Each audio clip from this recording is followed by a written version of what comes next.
Ako po si Brother Abdurrahman, nakatulad mo dating Kristiyano. Ngayon, Muslim na ako. Ngayon, ang tanong ko, ito, Pastor, ilan ba ang Gospel of Christ na nadinig ko sa iyo kanina?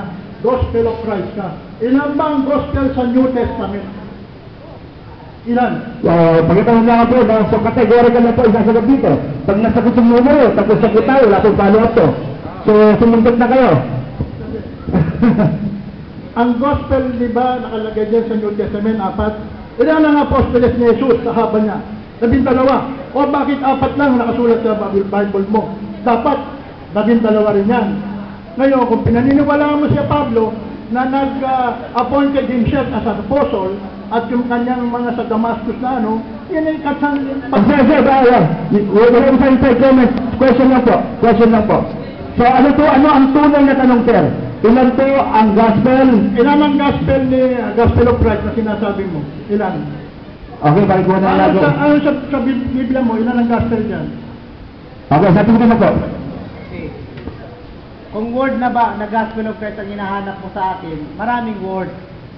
Mahigit siguro mga kulang-kulang 100 kung word na Gospel of Christ. Pero kung books naman, yung sinulat ni Matthew, Mark, Luke, John, 4 po yun. Matthew, Mark, Luke, John, 4 po yun. Ngayon, huwag mong sabihin na katang-isip lang yung ginamit ni Pablo. Dahil si Pablo, hindi naman siya nagsalita sa kanyang sarili lang.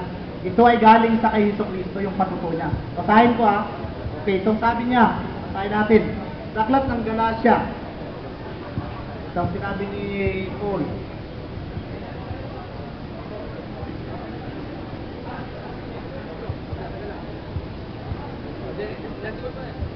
Di para sa kaliwanagan. Sapagkat aking ipinatalastas sa inyo mga kapatid tungkol sa ebanghelyo na aking ipinangangaral at ito'y hindi ayon sa tao, sapagkat hindi ko tinanggap ito sa tao, ni tinuro man sa akin, kundi aking tinanggap sa pamamagitan ng pahayag ni Jesucristo. Ulit lang po, isang katanungan lang dahil maraming nakapila. Pasensya na po, ha? Para kayo sa